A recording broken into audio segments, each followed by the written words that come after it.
When that girl fell out of the sky and kissed me, it was doomed. Jacob, return to me. What? I wish none of this ever happened. A blue dragon bead? I can feel it right here. I feel like my brain is changing. Step inside the car. I'm not going anywhere with you. Oh! Dragons. And that means that you may be dragon material. Marry my daughter. Beg you to marry. What do you say? A chance encounter set off a chain of events that changed Jacob's life forever. He's now unexpectedly engaged to the Dragon Princess. As he navigates his new reality, what will be his greatest challenge? Sophie is only a high school girl while I'm only 20. Now that you are one of us, you must guard our common secret. By doing so, you are also protecting yourself. Jacob was baffled. What confused him more was that if they were indeed dragons, why did they dress up like ordinary people? They conducted themselves like businessmen, too, sitting in a posh office in a classy building like the one he was in right now. Flying across the heavens? Transforming the sky and the earth? Seriously? It seems you still don't believe me. Looking at Jacob, Elder Liam could read Jacob's thoughts by studying his face. He abruptly took the ancient book from Jacob's hand and put his other palm on Jacob's forehead. All of a sudden, a passage revealing shiny golden characters appeared in Jacob's mind. Before he could react, Elder Liam removed his hand. This is the first chapter of the Spirit Concentration Scroll. It is simple, and you will master it by meditating for half an hour every night. I will check your progress periodically, and you will be punished if you don't meet my requirements, Elder Liam told Jacob. His tone remained kind and gentle, even while giving orders. My God, the old man looks harmless, but is actually quite aggressive. When did I promise to cultivate this stuff? Jacob stared at him with panic and fury. Don't worry, these cultivation techniques will do you good instead of harm. On the other hand, if you don't cultivate them, you will be in danger. From now on, I'm your guardian in our circle. If you have any questions, just call me. Elder Liam took out a name card and presented it to Jacob. They even have visiting cards? The so-called dragons are quite professional. Or can I say unprofessional, considering today's conduct? Speechless, Jacob took the visiting card and froze at the information on it. Liam Davis, Managing Vice President of the Sturgeon Bay University. Remember your identity. From now on, you are not only a student of the university, but also the Dragon King's son-in-law. Reaching his hand out, Elder Liam patted Jacob's forehead. Dragon King? Jacob was shocked and looked at Elder Liam suspiciously. You still have a class this afternoon, right? Why don't you head back? Elder Liam stood up and waved at Jacob. Jacob thought for a few seconds, stood up, and walked out of Dracon's office. He took the elevator down alone. Standing in the elevator and watching the descending number of floors on the screen, Jacob felt like he was dreaming. He hailed a cab and sulked in the back seat. Only after seeing the familiar roads and streets, Jacob finally felt like he was back to reality. He took out his phone and called Sam. Where are you guys? He asked. We are in the art class in the left wing of the old building. Are you okay? We were pretty worried, Sam said. I'm fine. I'm on my way back. I'll see you in a bit. Jacob hung up the phone. The first thing he wanted to do right now was to find his friends. After a series of weird events, he felt like everything had changed. Jacob sprinted up the staircase to the classroom Sam told him about and sneaked in through the back door. What happened? Tell us everything, Sam and the others asked Jacob with concern and curiosity. Jacob sighed. I don't want to talk about it. Jacob waved his hand and sat down. Kathy, the class president who usually sat in the front, saw that Jacob had come back. She turned around to look at him. Seems like Kathy has started taking a lot of interest in you lately, one of Jacob's roommates nudged him. Jacob wasn't in the mood, despite seeing that Kathy was straining herself to look at him. He tried to remain calm and asked, "Hey, what's the name of our principal?" "Thomas Jones. Did you not know that?" said Sam. "What about the vice principal?" Jacob asked again. "The managing vice principal's name is Liam Davis. I don't know about the others, but he's of great importance." It seemed like Sam was in a mood to show off his knowledge about who's who of the campus, and Jacob let him. Sam went on, "The managing vice principal is the most powerful person in the school, as he is just underneath the principal. Plus, everyone regards him and gives him all the importance." Jacob heard everything Sam said and didn't say anything more. "Why are you asking about him? Is this related to the principal?" Sam asked Jacob. "Nothing." Jacob touched the pocket in which he had kept Elder Liam's visiting card and said, "Nothing, I was just curious." "Jacob, stand up and answer the question." The teacher saw Jacob talking to others. He also knew that Jacob wasn't in the class before and realized he must have sneaked in. He looked angry and demanded that Jacob answer the question. Poor Jacob. He wasn't there for half of the lecture. How could he answer any questions? He was scolded by the teacher quite badly. Kathy turned her head and looked at Jacob with pity in her eyes. After the lecture was over, Jacob, Sam, and the others returned to the dorm. Their other friends visited shortly after the class and asked about the pickup incident. Jacob lied that his mother's elder brother from Singapore came down to see him, and it was a surprise. He simply picked him up for a meal, and that was that. He covered it up and didn't go into an elaborate story to avoid follow-up questions.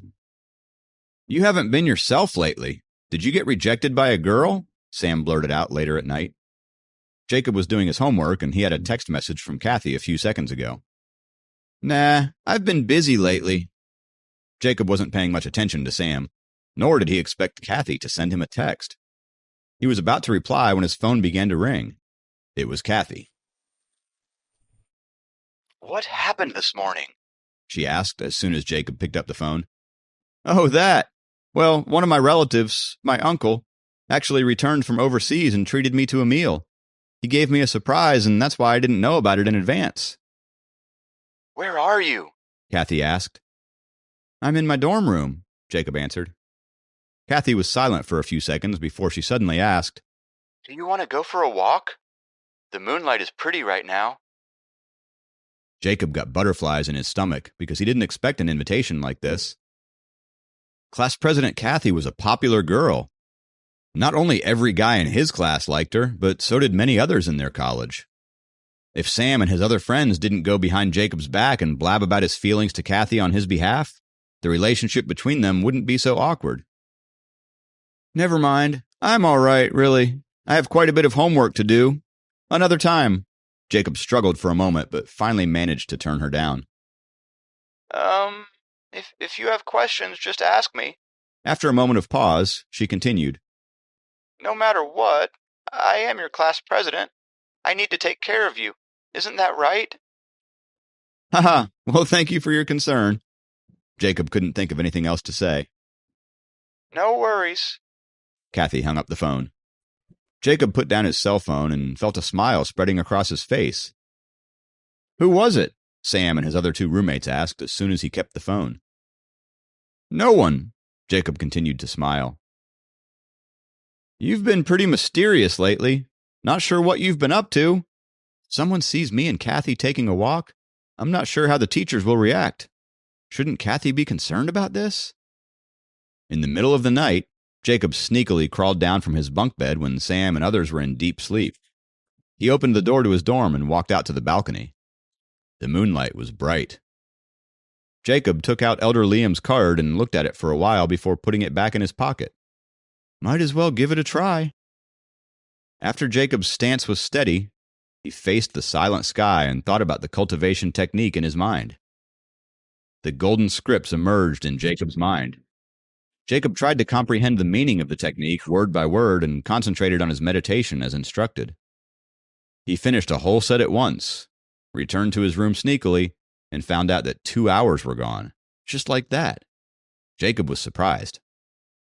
He wasn't sure if it was a psychological effect or not, but soon after the practice, he felt that the swelling on his arm was gone and his arm felt good as new. He was relieved, but still in disbelief of his new world full of dragons. Whatever, I've done my part. Time to go to bed. Jacob suppressed all the other thoughts and fell asleep at once. In the next few days, life had become as dull as watching a stream of water. All the attention that Jacob had attracted in the last week was gone. However, Kathy still seemed to have an interest in Jacob. She kept glancing at him in class. Meanwhile, Jacob continued practicing his meditation every night after his roommates went to sleep, but there weren't any developments or visible changes. Soon enough, it was Thursday, one of the most exciting days for all students studying mechatronics. It was not exciting because of a compulsory course for the second-year students, weak optical signal processing, but it was exciting because of the teacher who was taking that class. Hurry up! Hurry up! We have to get the seats in the front row! Rushing out of the advanced maths class, Sam dragged Jacob and ran crazily towards another big classroom. Save 2 seats for us! Sam yelled out to one of his friends, but it was in vain. The first 15 rows were already occupied. We're too slow, said Sam in a disappointed tone. He picked the center seats, dragged Jacob with him, and saved 2 seats for his other friends. No, man, this is so far behind. The other 2 friends were equally dissatisfied when they saw the location of their seats. These people skipped classes to get those seats. What can I do? Sam said, innocently. Didn't you claim that you must marry her? You don't even have the guts to skip class, Sam's friend mocked him. Weren't you excited since yesterday for her lecture? Why didn't you bunk your class? Sam chuckled back at him. Soon the classroom was full, and even Kathy couldn't manage to get a front row seat. In fact, she had to sit far behind Jacob and his group.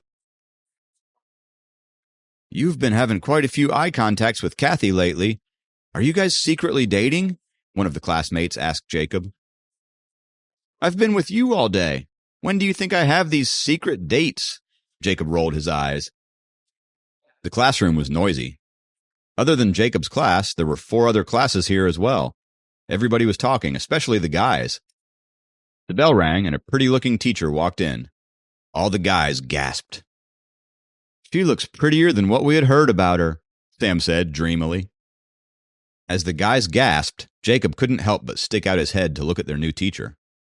It wasn't difficult to guess why the classroom was packed with male students. Susan walked to the front of the dais slowly in her high heels. Today, we are going to talk about the 3rd module. Everybody, open your textbook to page number 73. Susan's soft tone traveled from the microphone in front of her to every corner of the classroom. I'm in heaven. Sam was drunk on her voice. It would be so pleasant to have this kind of lecture every day. She's really pretty, Jacob looked at her and thought. The engineering students knew that they were going to have her only for a few sessions, and they wanted to make the most of it. In addition to her attractiveness, Susan's lectures were clear, organized, and easy to understand. Even the girls in the class had good reason to admire her. The 90-minute lecture sadly came to an end after all. Susan usually left the lecture hall promptly after the class, but she did something unusual today.